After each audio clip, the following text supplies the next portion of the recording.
Assalamualaikum warahmatullahi wabarakatuh. Hari ini saya akan membuat pernyataan diri dosen dalam unjuk kerja Tridharma Perguruan Tinggi atau PDD UKT-PT dalam bidang pengajaran. Perkenalkan, nama saya Warantia Cita Citi Putri dari program studi S1 Farmasi Universitas Mulia. Adapun mata kuliah yang saya ampu adalah Farmakoterapi 1 dengan kode mata kuliah 337500. Mata kuliah ini memiliki bobot SKS 2, di mana mata kuliah ini berjalan pada semester 5 dan pada program studi S1 Farmasi. Deskripsi mata kuliah farmakoterapi membahas tentang konsep dasar mengenai prinsip pengobatan rasional pada populasi khusus, masalah umum kesehatan meliputi sistem saraf, sistem pernafasan, sistem pencernaan, sistem endokrin, sistem kardiovaskular, dan gangguan pada tulang dan sendi. Untuk CP mata kuliah ini, mahasiswa diharapkan mampu memutuskan rancangan pengobatan yang rasional berdasarkan gejala suatu penyakit yang disertai pengetahuan. Untuk materi pembelajaran pada mata kuliah farmakoterapi terdapat 8 topik, yaitu yang pertama, prinsip asesmen terapi dan manajemen terapi pengobatan. Yang kedua, prinsip pengobatan pada populasi khusus. Yang ketiga, prinsip pengobatan rasional pada masalah kesehatan umum, meliputi sistem endokrin, sistem pencernaan, sistem saraf, sistem kardiovaskular, hingga gangguan tulang dan sendi. Untuk metode pembelajaran, menerapkan blended learning, di mana pendekatan pembelajaran yang menerapkan tatap muka, perkuliahan daring sinkronus, dan problem-based learning. Metode perkuliahan ini menyesuaikan kebutuhan mahasiswa untuk memenuhi CP. Adapun sistem perkuliahan, di mana perkuliahan ini dilakukan sebanyak 14 kali pertemuan secara tatap muka dan dikombinasi antara ceramah, pembahasan masalah atau kasus pasien, dan pemaparan hasil dari penyelesaian masalah. Mahasiswa yang mengulang mata kuliah ini wajib mengikuti keseluruhan kegiatan penilaian selama 1 semester. Selain itu, mahasiswa wajib menyelesaikan semua kasus yang diberikan dalam bentuk laporan dan wajib menyampaikan hasil penyelesaian masalahnya dengan presentasi di dalam kelas yang dikerjakan secara berkelompok. Untuk rubrik penilaian, di mana terbagi menjadi 5, yaitu dari sangat kurang hingga sangat baik. Penilaian di sini adapun kriteria penilaian dilihat berdasarkan kemampuan mahasiswa dalam menyelesaikan kasus berdasarkan atau sesuai dengan guideline terapi terbaru ataupun tidak, serta pilihan terapi yang tepat untuk menyelesaikan suatu kasus atau masalah, serta kemampuan menjawab pertanyaan yang muncul baik dari mahasiswa lain maupun dosen. Untuk penilaian, ada angka mutu yang sudah ditetapkan di Universitas Mulia, dimulai dari A hingga E. Untuk mata kuliah farmakoterapi, untuk nilai D dan E itu dinyatakan tidak lulus, sehingga mahasiswa harus mengulang jika mendapatkan nilai D dan E. Untuk mahasiswa yang mendapatkan nilai D+, itu masih dinyatakan lulus, namun untuk melanjutkan mata kuliah selanjutnya yang memiliki prasyarat farmakoterapi 1, maka tidak dapat melanjutkan hal tersebut karena mata kuliah farmakoterapi 1 adalah mata kuliah prasyarat untuk sebagian mata kuliah lainnya di semester lanjutnya. Untuk media pembelajaran dan penilaian yang digunakan adalah menggunakan learning management system, yaitu yang bernama Lentera, di mana Lentera ini merupakan media untuk penyampaian topik dan juga materi kasus serta kuis dan tugas yang di-share di dalam LMS ini. Kemudian dilakukan penilaian dan di sini mahasiswa mampu mengakses dan melihat bagaimana cara penilaian dan bagaimana feedback atas tugas yang diberikan. Selanjutnya saya akan menyampaikan proses pembelajaran terkait kehamilan dan menyusui. Assalamualaikum warahmatullahi wabarakatuh. Selamat pagi. Hari ini saya akan menyampaikan topik terkait kehamilan dan menyusui.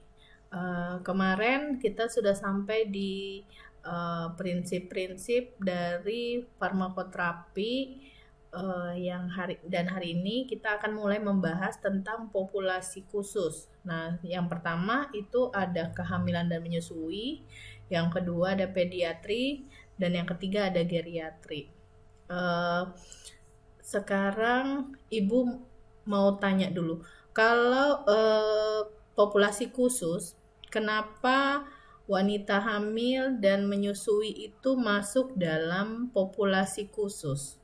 Kira-kira ada yang bisa memberikan tanggapannya?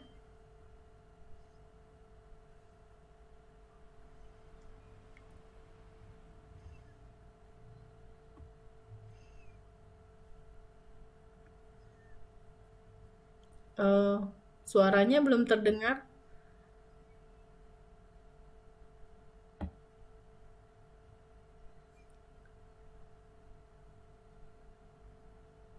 Belum ada suaranya.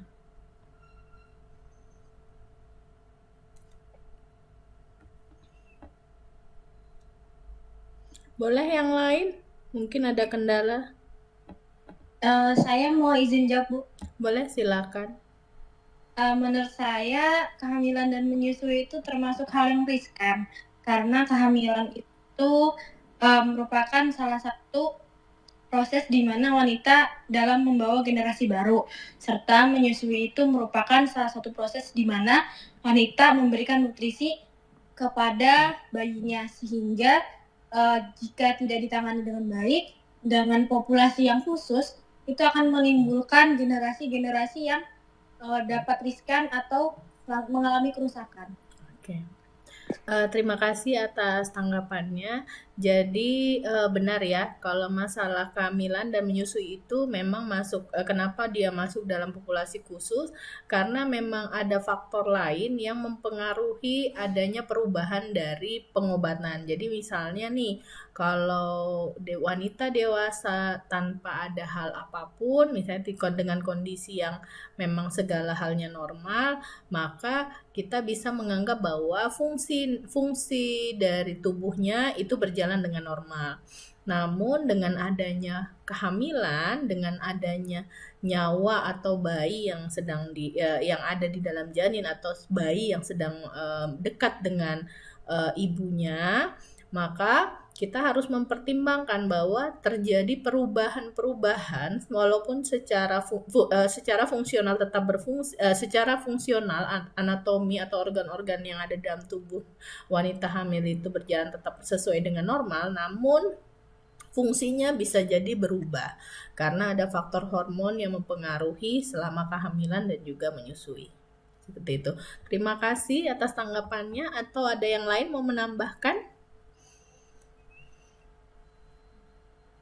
Oke, kalau tidak ada kita lanjut aja ya.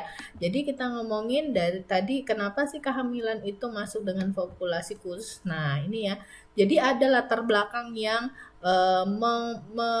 mencetus bahwa kehamilan itu penting untuk diperhatikan. Jadi pengobatan atau farmakoterapi selama kehamilan itu penting karena adanya angka kejadian, komplikasi atau resiko anomali pada bayi pada populasi di dunia. Tapi ini catatannya dari Amerika Serikat ya. Jadi bisa jadi dengan farmakoterapi yang tidak memperhatikan, maksudnya tidak tepat atau tidak rasional, bisa menyebabkan abortus atau keguguran. Terus bisa juga cacat janin.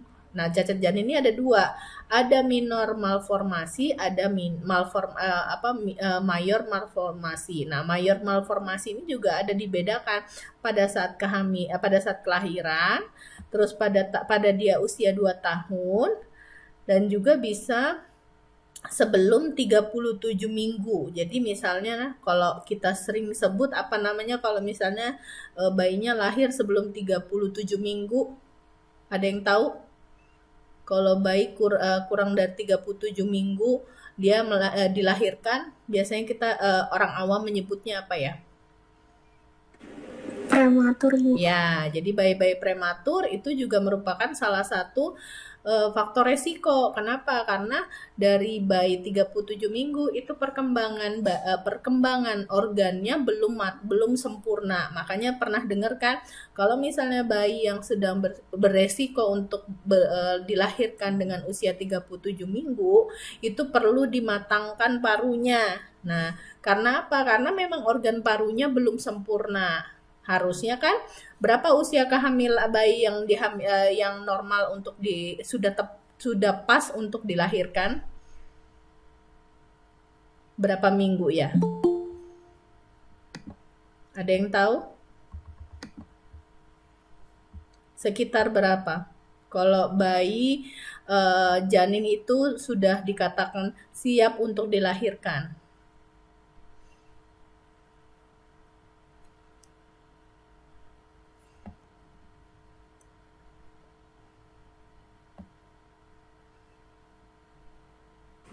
...37 minggu, Bu. Lebih di atas dari 37 minggu. Ya, jadi kalau misalnya kurang dari 37 minggu itu bisa dibilang tadi prematur. Jadi harus lebih dari 37 minggu. Nah, kemudian ternyata BBLR itu juga kasus atau kondisi di mana kita harus memperhatikan BBLR itu kalau bayi dilahirkan dengan kondisi BBLR itu resiko dia sistem imunnya di dalam tubuh itu tidak berkembang secara maksimal sehingga rentan terjadinya penyakit. Makanya kalau misalnya bayi lahir dengan kondisi BBLR itu harus cepat dikejar sesuai dengan target perkembangan bayi ya.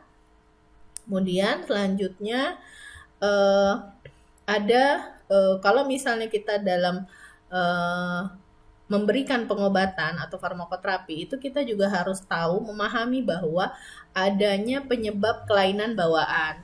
Jadi nggak cuman hanya berdasarkan obat-obatan, tetapi juga resiko dari gen yang dibawa dari kedua orang tuanya. Nah, sehingga kita oleh karena itu kita perlu untuk mengevaluasi dan mengoptimalkan penggunaan obat pada pasien hamil dan pasien yang masih merencanakan kehamilan. Jadi dari awal kita harus misalnya seharusnya setiap pasien itu jika memang menginginkan untuk merencanakan kehamilan maka dia harus selalu menyebutkan hal itu karena dari 0 minggu aja sudah memiliki resiko untuk terjadinya cacat janin. Ini ya, jadi persen yang paling banyak adalah sebenarnya antara multifaktoral, jadi faktor keturunan dan juga penyebabnya yang tidak diketahui. Kemudian berikutnya baru adanya penyakit keturunan atau berdasarkan gen. Ya, yang kira-kira pernah tahu nggak apa cacat janin berdasarkan gen yang paling terkenal? Namanya apa ya penyakitnya? Untuk anak-anak yang lahir ada yang paling terkenal namanya apa? Yang mukanya sama semua tipenya. Down syndrome, Bu? Iya, Down syndrome. Nah, itu faktor dari genetik atau penyakit keturunan. Jadi terjadi mutasi gen atau kelainan kromosom. Itu termasuk namanya cacat janin. Biasanya makanya kenapa pada saat kehamilan itu disuruh USG karena pada saat dia di awal biasanya sudah terlihat bahwa bayi yang sedang dia hamil yang sedang dia kandung itu memiliki resiko terjadinya maksudnya dilahirkan dengan kondisi Down syndrome. Itu biasanya bisa diketahui sejak dini. Nah, itu biasanya pilihan. Nanti orang tuanya diberikan pilihan apakah tetap mau mempertahankan atau memang mau digugurkan dan itu bisa diperiksa, dicek secara genetik. Jadi dari awal tuh udah dapat diprediksi. Cuman ya harus dicek secara rutin. Nah, yang 1-3% itu penyebabnya adalah penyakit, adanya infeksi. Tahu nggak yang infeksi penyakit yang misalnya terjadi infeksi pada pasien kehamilan yang bisa menyebabkan cacat janin yang paling sering. Yang isunya itu dari virus bulu kucing.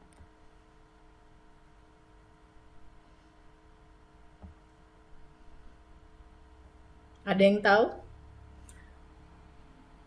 Orang awam taunya oh itu karena melihara kucing tuh makanya kena virus itu gitu. Itu yang sebenarnya ibunya yang terserang penyakit terkena infeksi. Ada yang tahu?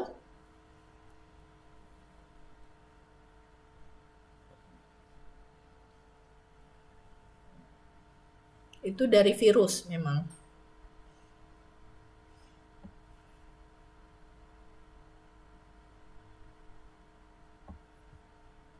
Pernah dengar penyakit apa maksudnya terinfeksi TORCH?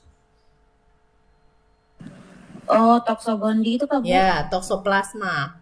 Jadi itu bisa menyebabkan bayi cacat janin, yaitu kehilangan pendengaran. Nah, itu merupakan salah satu penyebabnya adalah infeksi. Gitu ya.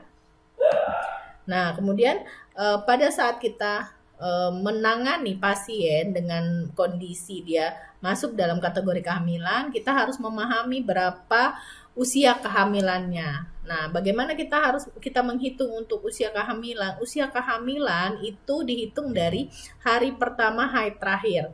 Jadi misalnya nih, hari pertama haid terakhir itu adalah hitungannya bulan lalu ya. Kalau bulan lalu berarti tanggal 17 Mei. 17 Mei 2024. Secara perhitungan masa subur, kalau misalnya kita hitung dia siklus 28 hari, berarti puncak masa subur dimulai dari hari ke-14. Pernah tahu siklus haid kan? Pernah belajar siklus haid? Ada tahu siklus haid? Siklus haid normal 28. Kalau siklus haid 28, maka puncak masa subur itu 14. Makanya sebenarnya kalau kalian mau nanti ke depannya menikah, mau merencanakan kehamilan, itu cukup dihitung masa suburnya. Nah, kalau misalnya terus dilihat dengan sifat dari spermanya, gerakan sperma itu menentukan mau anak cewek apa anak cowok, itu ya. Nah, kemudian pada masa subur hari ke-14 setelah haid hari pertama, haid terakhir, jadi misalnya terakhir haid itu kemarin 17 Mei, maka di 17 itu ditambah 14, itulah hari pertama kali dihitung langsung 0 minggu. Jadi usia kehamilan langsung 0 hari. 0 hari.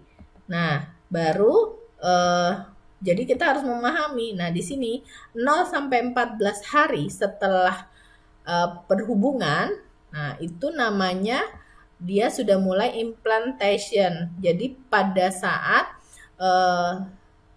sperma bertemu dengan ovum, di situ spermanya sudah mulai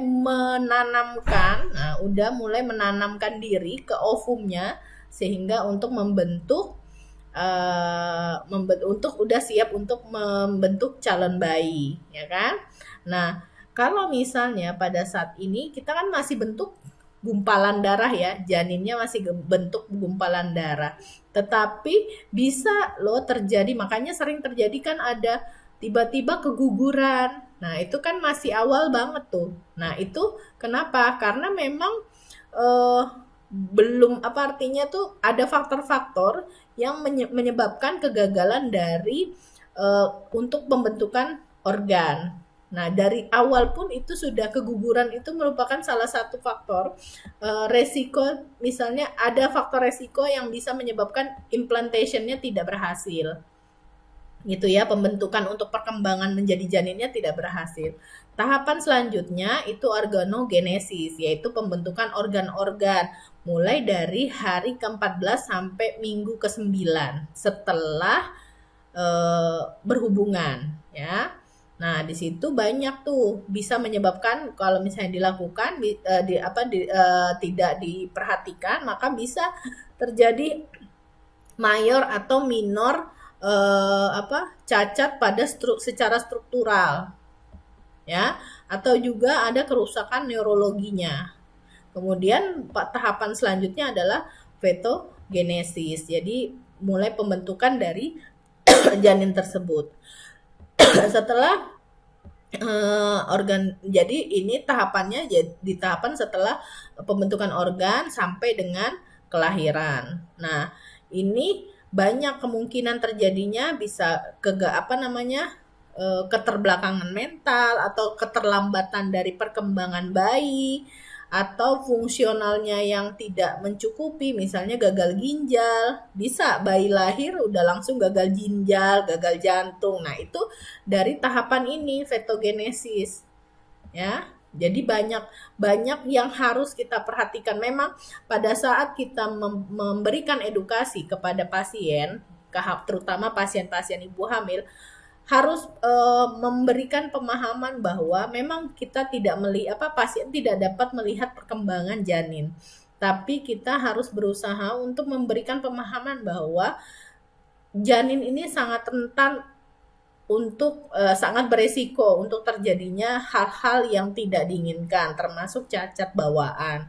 Nah, oleh karena itu, bagaimana sih cara meningkatkannya? Ya perlu adanya edukasi yang tepat, terus bagaimana caranya kita memberikan informasi-informasi terkait pengobatan yang tepat, yang sesuai dengan kondisi pasien.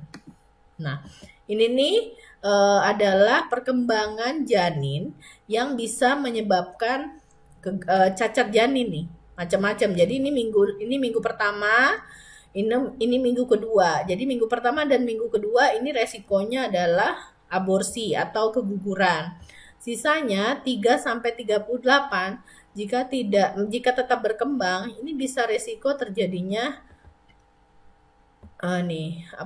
neural tube defect. Ini biasanya bisa diatasi dengan mengkonsumsi asam folat.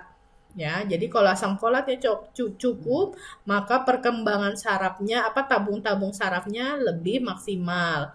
Terus termasuk ini juga keterbelakangan mental itu juga bisa diasup. Jadi sebenarnya memang kenapa konsumsi asam folat itu harus diawali dari kita mulai merencanakan kehamilan.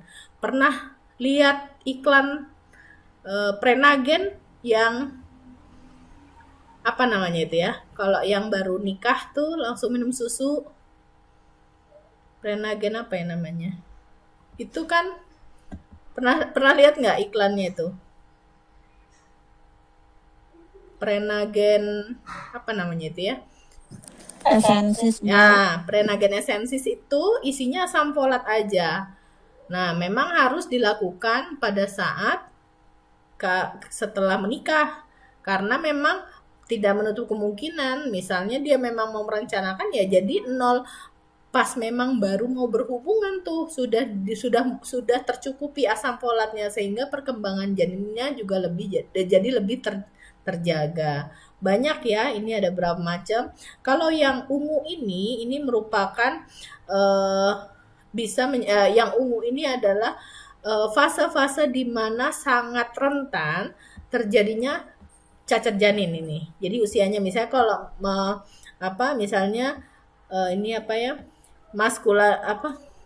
kita ngomongin ini. Kalau misalnya pembentukan bibir sumbing nih. Nah, pembentukan bibir sumbing ini rentan kalau misalnya kita melakukan kesalahan pengobatan pada periode 6 sampai 9 gitu. Ya. Ini minggu-minggunya atau terjadinya yang tadi keterbelakangan mental nih. Kalau misalnya kita salah memberikan pengobatan dari usia 8 sampai 10 minggu. Oke. Jadi macam-macam ya, tergantung usia janinnya. Oke, kita lanjut. Ini adalah obat-obatnya yang sudah terdaftar bahwa bisa menyebabkan teratogenik pada manusia. Jadi diperhatikan pada saat memberikan pengobatan, ini diingat nih, obat-obat fluconazole, obat antikonvulsan, ACI, ya kan? Terus ada iodin, ada retinoid, ada lithium, ada metamizol atau PTU, ada methotrexate, ada misoprostol, ada NSAID. Ya, jadi banyak yang bisa menyebabkan terjadinya menyebabkan merupakan teratogen. Jadi kita setelah memberikan farmakoterapi yang rasional pada pasien dengan kondisi kehamilan, maka kita harus tetap melakukan evaluasi resiko, yaitu bagaimana target atau goal terapi sebenarnya diberikan pengobatan itu apa. Pada saat kehamilan dan menyusui itu harus meminimalkan resiko, memaksimalkan manfaat. Jadi harus dilihat perbandingannya. Oke. Mungkin sampai saat ini ada yang mau ditanyakan?